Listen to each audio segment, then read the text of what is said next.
ಸೊಸೆ.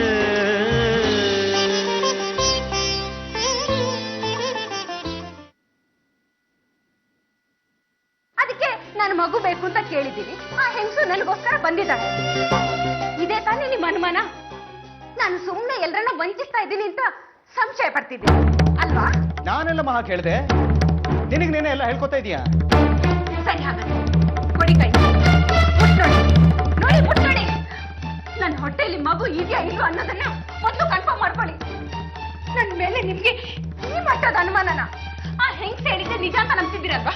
ನೋಡಿ ನೋಡಿ, ಇಲ್ಲಿ ಮುಟ್ ನೋಡಿ. ಆಯ್ತ್ರಿ ಬಿಡು, ಏನಾಗಿದೆ ನಿನ್ಗೆ? ಆಗಿರೋದು ನಿಮ್ಗೆ ಕೇಶವ್. ಅನುಮಾನ ಅನ್ನೋ ಭೂತ ನಿಮ್ ತಲೆಯಲ್ಲಿ ಹೋಗಿದೆ. ಅದಕ್ಕೆ ನೀವು ಈ ರೀತಿ ಮಾತಾಡ್ತಿದ್ದೀರಾ. ಮೊದಲು ನೀವು ಮುಟ್ ನೋಡಿ. ಬಿಡು,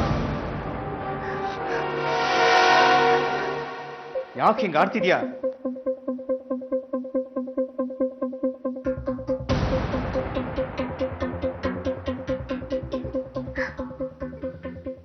ಯಾವ ತಾಯಿನೇ ಆಗ್ಲಿ ತಾನು ಗರ್ಭಿಣಿ ಅನ್ನೋ ವಿಚಾರದಲ್ಲಿ ಸುಳ್ಳು ಹೇಳಲ್ಲ. ಅದ್ರ ಅವಶ್ಯಕತೆ ಆದ್ರೂ ಏನಿದೆ? ಕೇಶವ್, ನೀವ್ ಯಾಕೆ ನನ್ನ ಮೇಲೆ ಈ ರೀತಿ ಅನುಮಾನ ಪಡ್ತಿದ್ದೀರಾ? ನನ್ ತೊಂದ್ರೆ ಆದ್ರೂ ಏನು? ಆ ಹೆಂಗ್ಸ್ ಬಂದೋಗಿದೆ ದೊಡ್ಡದಾಯ್ತಾ? ಎಲ್ಲ ನಿಮ್ ಎದುರು ಕ್ಲಿಯರ್ ಆದ್ರೂ ಮತ್ತೆ ಮತ್ತೆ ನನ್ನ ಮೇಲೆ ಅನುಮಾನ ನಿಮ್ಗೆ. ಗಾಯತ್ರಿ ನೋಡು, ನಾನು ಯಾವ್ದೋ ಟೆನ್ಷನ್ ಇಲ್ಲದೆ ಅದಕ್ಕೆ ಹಾಗೆ ಮಾತಾಡಿದೆ. ಸಾರಿ. ಆದ್ರೂ ನೀವು ನನ್ನ ಮೇಲೆ ಅನುಮಾನ ಪಟ್ರಿ. ಸಾರಿ ಅಂತ ಹೇಳ್ತಿದ್ದೇನಲ್ಲ. ಬೇಕಾಗಿಲ್ಲ ನನ್ಗೆ ಅನುಮಾನ ಅನುಮಾನ ಅನುಮಾನ. ಅಯ್ಯೋ ಆಯ್ತು ಮರೀತಿ, ಬಿಟ್ಬಿಡೋಣ ಪ್ಲೀಸ್. ನಾನೇ ಸರಿ ಇಲ್ಲ, ನನ್ನ ಮನಸ್ಸೇ ಸರಿ ಇಲ್ಲ, ಅದಕ್ಕೆ ಹೀಗೆಲ್ಲ ಮಾಡಿದೆ. ಕ್ಷಮಿಸ್ಬಿಡು ಪ್ಲೀಸ್. ಆದ್ರೂ ನೀವು ಅನುಮಾನ ಪಟ್ಟಿದ್ದು ತಪ್ಪು ತಪ್ಪು ತಪ್ಪು ಕೇಶವ್. ಆಯ್ತು ಮರೈತಿ, ಬಿಟ್ಬಿಡು, ನನ್ನ ಬಿಟ್ಬಿಡು. ನನಗೆ ಫ್ರೆಶ್ ಗಾಳಿ ಬೇಕು, ನಾನೇ ಆಚೆ ಹೋಗ್ತೀನಿ.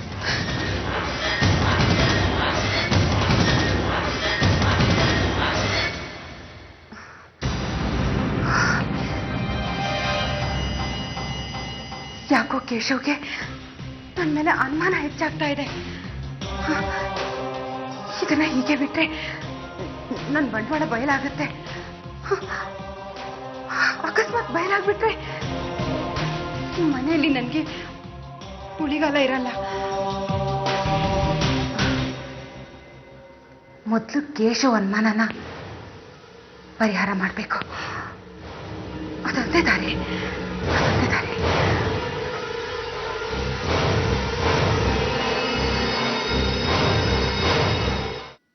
ವಸು, ವಸು, ಏನ್ ವಸು ಯಾವಾಗ್ಲೂ ಒಂಟಿಯಾಗಿರ್ತೀಯ? ಅಲ್ಲ, ಒಂದು ಪುಸ್ತಕ ಓದೋದು ಇಲ್ಲ ಹಾಡು ಕೇಳೋದು ಏನಾದ್ರೂ ಒಂದು ಅಭ್ಯಾಸ ಇಟ್ಕೋಬೇಕಲ್ವಾ? ಯಾವಾಗ್ಲೂ ಯೋಚನೆ ಮಾಡ್ತಿರ್ತೀಯ. ಏನ್ ಅಷ್ಟೊಂದು ಯೋಚನೆ ಮಾಡೋದಿರತ್ತೆ ನಿನ್ಗೆ?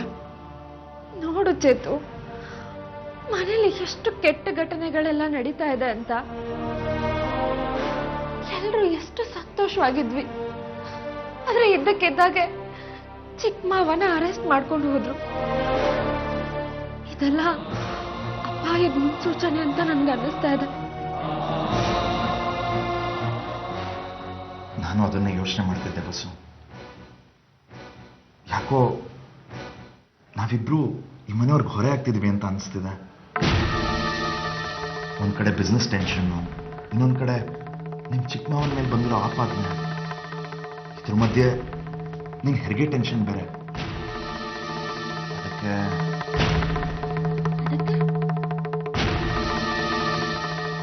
ಬಸ್ಸು, ನಾವ್ ಈ ಸಂದರ್ಭದಲ್ಲೇ ನಮ್ಮ ಮನೆಗೆ ಹೊರಟೋಗೋಣ. ಅಲ್ಲೇ ನಿನ್ ಹೆರಿಗೆ ಆಗ್ಲಿ. ಚೇತನ್, ಯಾಕೆ ನಾನೇನಾದ್ರೂ ತಪ್ಪು ಹೇಳಿದ್ನಾ? ಇಷ್ಟು ದಿನ ನಾವಿಲ್ಲೇ ಇದ್ವಿ ತಾನೆ. ಎಲ್ರು ನಮ್ಮನ್ನ ಪ್ರೀತಿಯಿಂದ ನೋಡ್ಕೊಂಡ್ರು ತಾನೆ. ನಮ್ಮ ಕಷ್ಟನ ಅವ್ರ ಕಷ್ಟ ಅನ್ಕೊಂಡು ಒದ್ದಾಡಿದ್ರು ತಾನೆ. ನಾವ್ ಆತಂಕ ಪಟ್ರೆ ಅವರು ಆತಂಕ ಪಟ್ಟು ಪರದಾಡಿದ್ರು ತಾನೆ. ಇಷ್ಟು ದಿನ ಸಹಾಯ ಸಂತೋಷ ಎಲ್ಲಾನು ಪಡ್ಕೊಂಡು ಹೀಗೆ ಮನೇಲಿ ಕಷ್ಟ ಬರ್ತಿದೆ ಅಂತ ನಾವಿಬ್ರು ಹೋಗೋದು ಎಷ್ಟು ಸರಿ ಹೇಳು ಚೇತು? ಛೆ, ನಾನು ಹಾಗೆ ಹೇಳಲಿಲ್ಲ ವಸು. ಇನ್ನೂ ಎಷ್ಟು ದಿವಸ ಅಂತ ಇವ್ರಿಗೆ ತೊಂದರೆ ಕೊಡೋದು ಹೇಳು? ಆದ್ರೆ ನನ್ ಮಗು ಈ ಒಗ್ಗಟ್ಟು ಕುಟುಂಬದಲ್ಲೇ ಬೆಳಿಬೇಕು ಅಂತ ನಾನು ನಿನ್ನ ಹತ್ರ ಕೇಳ್ಕೊಂಡಿದ್ದೆ ತಾನೆ. ನಾನಿಲ್ಲ ಅಂತ ಹೇಳಲಿಲ್ಲ, ಆದ್ರೆ ಈಗ ಸಂದರ್ಭನೇ ಬೇರೆ ಆಗಿದೆ. ಎಲ್ರಿಗೂ ಅವ್ರವ್ರದೇ ಆದಂತ ಕಷ್ಟ ಇದೆ. ಇದ್ರ ಮಧ್ಯೆ ನಿನಗೇನಾಯ್ತು, ನಿನ್ ಸ್ಥಿತಿ ಏನೋ ಅನ್ನೋ ಆತಂಕ ಅವ್ರಿಗೆ ಯಾಕೆ ಹೇಳು? ಅಲ್ಲ ಚೇತು, ಸುಖದಲ್ಲಿ ಎಲ್ಲರ ಜೊತೆ ಇದ್ದು ದುಃಖ ಬಂತು ಅಂತ ನಾವು ಬೇರೆ ಹೋಗೋದು ಎಷ್ಟು ಸರಿ ಹೇಳು? ನಾವು ಹೋಗೋದ್ ಬೇಡ ಚೇತು. ಆಗ್ಲಿ ಬಿಡು. ಹೆರಿಗೆ ಟೈಮಲ್ಲಿ ನನ್ಗೇನಾದ್ರೂ ಏನೇನಾದ್ರು ಅಕಸ್ಮಾತ್ ನನ್ ಸತ್ತೋಗ್ಬಿಟ್ರೆ? ಹೇ ವಸು, ಬಿಡ್ತು ಅನ್ನೋ. ಅಲ್ಲ ಕಣೋ, ಒಂದ್ ಹೆಣ್ಣಿಗೆ ಹೆರಿಗೆ ಅನ್ನೋದು ಮರು ಜನ್ಮ ಇದ್ದಾಗೆ ಅಂತಾರೆ, ಅದಕ್ಕೆ ಹೇಳ್ದೆ. ವಸು, ಅದೆಲ್ಲ ಆಗಿನ ಕಾಲದ ಮಾತು. ಈಗ ಆ ಥರ ಎಲ್ಲ ಏನೂ ಇಲ್ಲ. ಫೆಸಿಲಿಟೀಸ್ ಎಷ್ಟಿದೆ, ಸೈನ್ಸ್ ಎಷ್ಟು ಮುಂದುವರೆದಿದೆ, ಆ ಥರ ಎಲ್ಲ ಏನೂ ಆಗೋದಿಲ್ಲ. ಅಕಸ್ಮಾತ್ ನಾನು ನಿನ್ ಕೈ ಕೊಟ್ಟು ಹೋದ್ರೆ ಏನ್ ಮಾಡ್ತೀಯಾ? ವಸು, ಕಪಾಳಕ್ಕೆ ಹಾಕ್ತೀನಿ. ಬೇರೆ ಮದ್ವೆ ಆಗ್ತೀನಿ ಅಂತ ನಿನ್ ಬಾಯಲ್ಲೇ ಬರಲ್ವಲ್ಲೋ? ನನ್ ಗೊತ್ತಿಲ್ಲ, ನೀನ್ ಬೇರೆ ಮದ್ವೆ ಆಗ್ಲೇಬೇಕು. ನಿಂಗೇನಾದ್ರು ತಲೆಗೆಲ್ಲ ಕೆಟ್ಟಿದ್ಯಾ ಏನೋ? ಹೋಗು.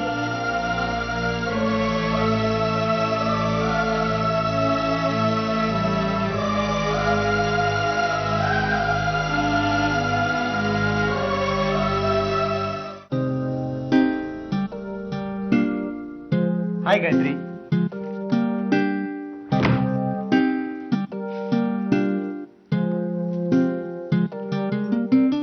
ಗಾಯತ್ರಿ, ನೆನ್ನೆ ನಡೀತಿದ್ದಲ್ಲ ಮತ್ಬಿಡು. ರಾತ್ರಿ ಕಳೆದು ಬೆಳಗಾಯ್ತು, ಅದನ್ನೇ ಸಾಧಿಸ್ಬೇಡ.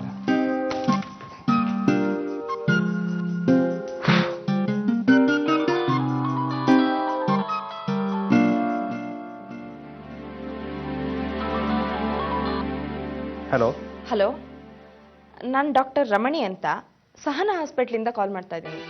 ಹೇಳಿ ಡಾಕ್ಟರ್. ನಮಸ್ಕಾರ. ನೆನೆ ನಿಮ್ಮ ಮಿಸ್ಸಸ್ ಕಾಲ್ ಮಾಡಿದ್ರು, ನಾನು ಅವ್ರ ಹತ್ರ ಮಾತಾಡ್ತಾ ಇದ್ದೆ. ನೀವು ನನ್ನ ಹತ್ರ ಮಾತಾಡ್ಬೇಕು ಅಂತ ಇದ್ರಂತೆ. ಆದ್ರೆ ನನ್ಗೆ ಎಮರ್ಜೆನ್ಸಿ ಆಪರೇಷನ್ ಇತ್ತು, ಅದಕ್ಕೆ ಲೈನ್ ಕಟ್ ಮಾಡ್ಬಿಟ್ಟೆ. ಸಾರಿ. ಹೌದಾ? ನಾನು ಇವತ್ತು ಫ್ರೀ ಆಗಿದ್ದೆ, ಅದಕ್ಕೆ ನಿಮ್ಗೆ ಕಾಲ್ ಮಾಡಿ ಸಾರಿ ಕೇಳೋಣ ಅಂತ ಅನಿಸ್ತು, ಅದಕ್ಕೆ ಕಾಲ್ ಮಾಡಿದೆ. ಅಯ್ಯೋ ಡಾಕ್ಟರ್, ನೀವ್ಯಾಕೆ ಸಾರಿ ಕೇಳ್ತೀರಾ? ಏನಿಲ್ಲ, ಸಿಂಪಲ್ ವಿಷಯ. ನಿಮ್ಮ ಹೆಸರು ಹೇಳ್ಕೊಂಡು ಯಾವುದೋ ಹೆಂಗಸು ನಮ್ಮ ಮನೆಗೆ ಬಂದಿತ್ತು, ಮಗುನ ಎತ್ಕೊಡ್ತೀನಿ ಅಂತ. ಆ ವಿಷಯವಾಗಿ ಮನೇಲಿ ಒಂದು ಸ್ವಲ್ಪ ಗೊಂದಲ ಆಯಿತು, ಅದಕ್ಕೆ ನಿಮ್ಮ ಹತ್ರ ಮಾತಾಡ್ಬೇಕಿತ್ತು. ನೋಡಿ, ಗೊಂದಲ ಶುರುವಾಗಿದ್ದು ಇಲ್ಲಿ. ಹಾ, ತಮ್ಮ ಹತ್ರ ಬಂದಿದ್ದ ಹೆಂಗ್ಸ್ ಜ್ಯೋತಿ ತನ್ನ ಮಗುನ ಬೇರೆ ಯಾರಿಗಾದ್ರೂ ಕೊಡೋದಕ್ಕೆ ರೆಡಿ ಆಗಿದ್ದೀನಿ ಅಂತ ಹೇಳ್ತಾ ಇದ್ರು. ನಮ್ಮ ಹಾಸ್ಪಿಟ್ಲಿಗೆ ಗಾಯತ್ರಿ ಅಂತ ಚೆಕಪ್ಗೆ ಅವಾಗವಾಗ ಬರ್ತಾರೆ. ಮಗುನ್ ತಗೊಳೋದ್ರ ಬಗ್ಗೆ ನನ್ನ ಹತ್ರ ಮಾತಾಡಿದ್ರು. ನಾನು ನಮ್ಮ ರಿಸೆಪ್ಷನಿಸ್ಟ್ ಹತ್ರ ಗಾಯತ್ರಿ ಅನ್ನೋರ್ದು ಫೋನ್ ನಂಬರು ಅಡ್ರೆಸ್ಸು ಕೊಡಿ ಅಂದೆ. ನಮ್ಮ ರಿಸೆಪ್ಷನಿಸ್ಟು ಗೊಂದಲ ಮಾಡಿಕೊಂಡು ಗಾಯತ್ರಿ ಡಿ ಅನ್ನೋ ಬದಲು ಗಾಯತ್ರಿ ಕೆ ಅಂತ ನಿಮ್ ರೆಫರೆನ್ಸ್ ಕೊಟ್ಟಿದ್ದಾರೆ. ನಮ್ಮ ರಿಸೆಪ್ಷನಿಸ್ಟ್ ಗೊಂದಲ ಮಾಡ್ಕೊಂಡಿದ್ದಕ್ಕೆ ಇಷ್ಟೆಲ್ಲ ತೊಂದರೆ ಆಗಿದೆ. I am very sorry. ಓ ಹೌದಾ? ಈ ತರ ವಿಷಯ ಇನ್ಯಾರಿಗೋ ಹೋದ್ರೆ ಯಾವ ತರ ಮುಜುಗರ ಆಗುತ್ತೆ ಅಂತ ನಾನು ಅರ್ಥ ಮಾಡ್ಕೊಳ್ಬಲ್ಲೆ. ದಯವಿಟ್ಟು ಕ್ಷಮಿಸಿ. ಚೇಚೆ, ತೊಂದರೆ ಇಲ್ಲ ಬಿಡಿ doctor.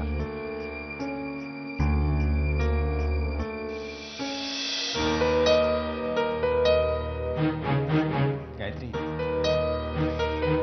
Sorry. I am sorry. ಯಾಕೆ?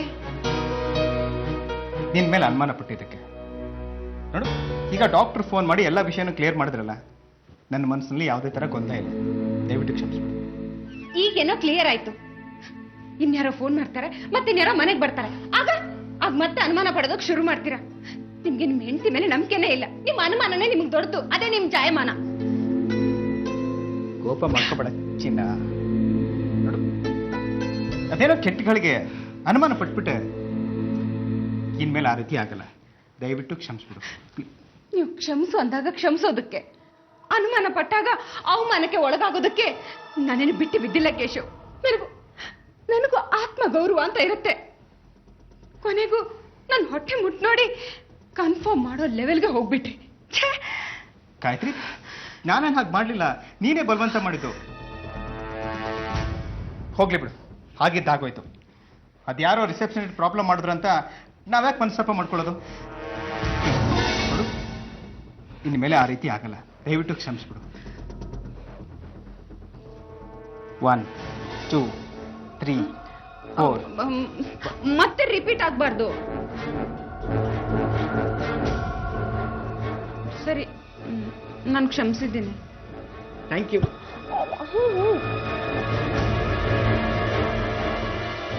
ಕಡೆಗೂ ನೀನು ಯಾಮಾರಿದ್ಯಲ್ಲ. ಸತ್ಯ, ಡಾಕ್ಟರ್ ಒಂದು ಫೋನ್ ಮಾಡಿ ಕತೆ ಕಟ್ಟಿದ್ರಲ್ಲ. ಡಾಕ್ಟರ್, ನಿಮಗ್ ನನ್ನ ಥ್ಯಾಂಕ್ಸ್.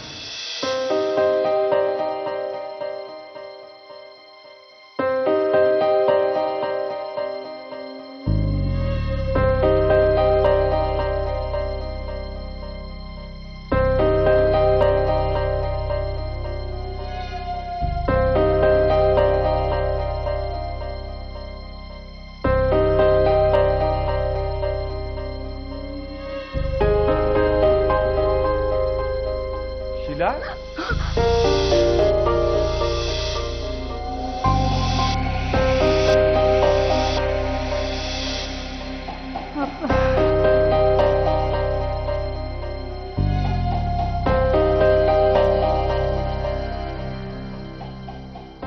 ಎಲ್ಲಿಗೆ ಹೋಗ್ತಿದ್ಯಾ? ಅದು ಯಾಕೋ ನಿದ್ದೆ ಬರ್ತಿಲ್ಲ ಮಾರುತಿ. ಸುಮ್ಮನೆ ಹಾಗೆ ಓಡಾಡೋಣ ಅಂತ ಹೋಗ್ತಾ ಇದ್ದೆ ಅಷ್ಟೇ. ಇಷ್ಟೊತ್ತಲ್ಲಿ ಹೆಣ್ಮಕ್ಳು ಹೊರಗಡೆ ಹೋಗ್ಬಾರ್ದು, ಹೋಗಿ ಮಲ್ಕೊ. ನೀವೇನು ಮಲಗಿಲ್ವಾ? ಮಲಗಿದ್ದೆ, ಗೇಟ್ಗೆ ಬೀಗ ಹಾಕಿದ್ದೀನೋ ಇಲ್ವೋ ಅಂತ ಅನುಮಾನ ಬಂತು, ಅದಕ್ಕೆ ಒಂದ್ಸರಿ ಚೆಕ್ ಮಾಡ್ಬೋಣ ಅಂತ. ಹಾಕಿರುತ್ತೆ ಬೀಗ. ಯಾವುದಕ್ಕೂ ಒಂದ್ಸರಿ ನೋಡ್ಕೊಂಡ್ ಬಂದ್ಬಿಡ್ತೀನಿ. ಮಾರುತಿ, ಅಲ್ಲ ಮನೆಯಲ್ಲಿ ಎಲ್ಲ ಕೆಲಸನೂ ನೀವೇ ಮಾಡ್ತೀರಾ. ಬೆಳಗ್ಗೆಯಿಂದ ದುಡ್ದು ನಿಮಗೆ ಸುಸ್ತೇ ಆಗೋದಿಲ್ವಾ? ಮನೇಲಿರೋರ್ನೆಲ್ಲ ಎಷ್ಟು ಚೆನ್ನಾಗಿ ನೋಡ್ಕೊತೀರಾ, ಎಷ್ಟು ಒಳ್ಳೆ ಗುಣ ನಿಮ್ಮದು. ಆದರೆ ನಿಮ್ಮ ಬಗ್ಗೆ ಯಾರು ಕಾಳಜಿ ತೋರಿಸ್ತಾರೆ? ಈ ಒಂದು ಚಿಕ್ಕ ಕೆಲಸನೂ ನಾನು ಮಾಡೋದಕ್ಕಾಗಲ್ವಾ? ನೀವು ಹೋಗಿ ಮಲ್ಕೊಳ್ಳಿ, ಗೇಟ್ಗೆ ನಾನು ಬೀಗ ಹಾಕ್ತೀನಿ.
ಗೊತ್ತಾಗುತ್ತೇನೆ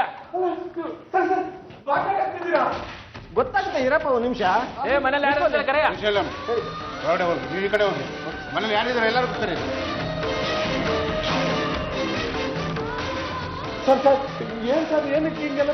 ಗೊತ್ತಾಗುತ್ತೆ ಹೇಳ್ತೀವ್ರೆ.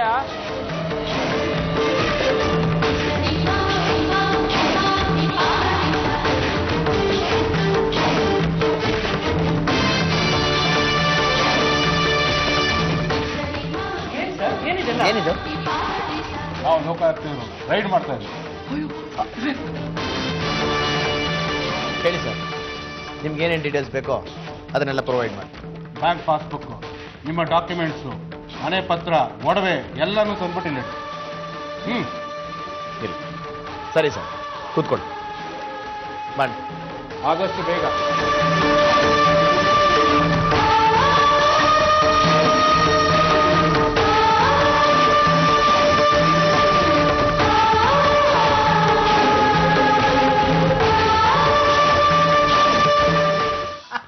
ಹಾಗಾಯ್ತು ನೋಡು. ಆಮೇಲೆ ಇನ್ನೊಂದು ದಿವಸ ನಾನು ಇವಳು ನಡ್ಕೊಂಡು ಬರ್ತಾ ಇದ್ವಾ. ಯಾರೇ ನೀವೆಲ್ಲ ಈ ಮನೆಯವರ? ಹೌದು ಸರ್, ಈ ಮನೆಯವ್ರೆ. ನೀವ್ ಯಾರು ಸರ್? ನಾವು ಲೋಕಾಯುಕ್ತದವರು. ಈ ರೂಮ್ನ ಸರ್ಚ್ ಮಾಡ್ಬೇಕು. ನೀವೆಲ್ಲ ಆಚೆ ಹೊರಡಿ. ಲೋಕಾಯುಕ್ತರ ಸರ್, ಗರ್ಭಿಣಿ ಹೆಂಗ್ಸು ಸರ್. ಇರ್ಲಿ, ನಿಧಾನ ಕರ್ಕೊಂಡು ಹೋಗಿ. ಹಾಗೆ ಹೋಗುವಾಗ ನಿಮ್ಮ ಹತ್ರ ಇರೋ ಹಣ ಒಡವೆ ಎಲ್ಲ ತಗೊಂಡೋಗಿ ನಮ್ಮ ಸಾಹೇಬ್ರು ಲೆಕ್ಕ ತಗೊಳ್ತಾ ಇದ್ದಾರೆ. ಹೊರಡಿ ಹೊರಡಿ. ಅಲ್ಲ ಸರ್, ನೀವು ಹೊರಡಮ್ಮ. ವೈ ಕರ್ಕೊಂಡು ನಡಿ. ನಿಧಾನ ವಸ್ತು. ನಿಧಾನವ.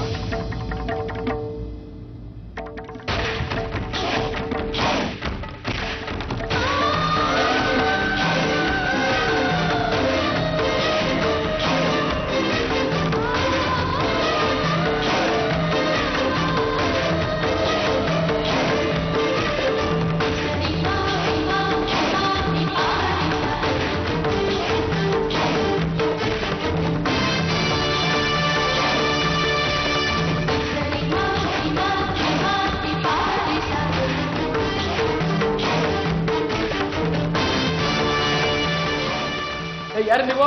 ಹೋಗಿ ಆಚೆಗೆ. ನೀವ್ಯಾರು? ಲೋಕಾಯುಕ್ತ ರೇಡ್ ಆಗಿದೆ, ಹೋಗಿ ಆಚೆ.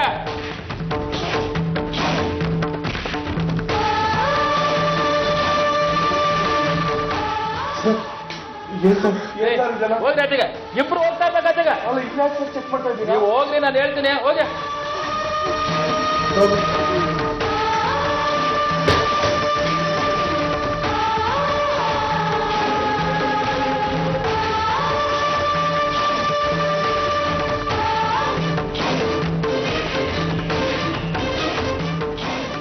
ನೋಡಿ ಸರ್, ಇದು ನನ್ನ ಪ್ರಾಪರ್ಟಿ ಡೀಟೇಲ್ಸು. ಇದು ಇರುವ ಹಣ. ಇನ್ನು ಮಿಕ್ಕ ಪ್ರಾಪರ್ಟಿ ಡೀಟೇಲ್ಸು, ಇರುವ ಹಣ. ಇದು ಅತ್ತಿಗೆದು ಒಡವೆ ಕೊಡಮ್ಮ. ಇದು ನನ್ನ ತಂಗಿದು ಕೊಡಮ್ಮ. ನನ್ನ ತಂಗಿ ಮೊದಲು ಒಡವೆಗಳು. ಇದು ಕಿರಿ ಸೊಸೆ ಒಡವೆಗಳು ತೊಂಬಮ್ಮ. ಇದು ನನ್ನ ಹಿರಿ ಸೊಸೆ ಒಡವೆ. ಮಿಕ್ಕಿದ್ದು ನಿಮ್ಮ ಅಧಿಕಾರಿಗಳು ನಮ್ಮ ಅಡುಗೆ ಮನೆ ರೂಮ್ನೆಲ್ಲ ಚೆಕ್ ಮಾಡ್ತಿದ್ದಾರೆ. ನೀವು ಈ ಡೀಟೇಲ್ಸ್ನ ಚೆಕ್ ಮಾಡ್ಬೋದು.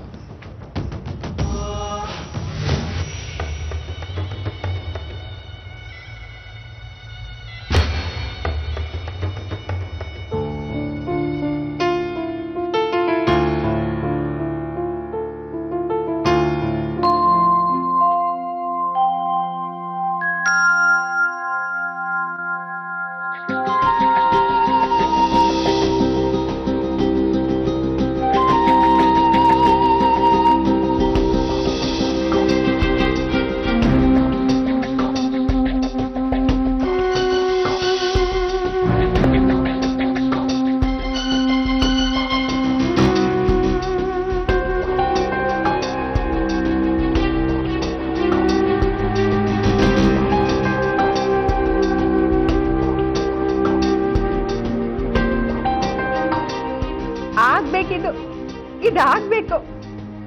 ಯಾಕೋ ನಮ್ ಚಿಕ್ಕ ಮಾವನ್ ಟೈಮ್ ಚೆನ್ನಾಗಿದ್ದ ಹಾಗಿಲ್ಲ.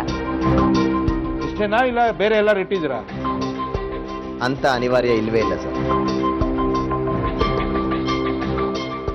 ತೆರಿಗೆ ಇಲಾಖೆಗೆ ನಾವೇನು ತೆರಿಗೆ ಕಟ್ಟಿದೀವೋ ಅದರ ಪ್ರಕಾರನೇ ಎಲ್ಲ ಇದೆ. ನಾನಾಗ್ಲಿ ನನ್ನ ಕುಟುಂಬದ ಸದಸ್ಯರಾಗ್ಲಿ ಬ್ಲ್ಯಾಕ್ ಮನಿ ಇಟ್ಟಿಲ್ಲ ಸರ್. ನೀವು ನಿರೀಕ್ಷೆಗೆ ಮೀರಿ ಹಣ ಮಾಡಿದ್ದೀರಾ? ನಿಮ್ಮ ಮನೇಲಿ ಕೋಟ್ಯಾಂತರ ರೂಪಾಯಿ ಇದೆ ಅಂತ ಆಪಾದನೆ ಇದೆ ವಿವೇಕ್ ಅವರೇ.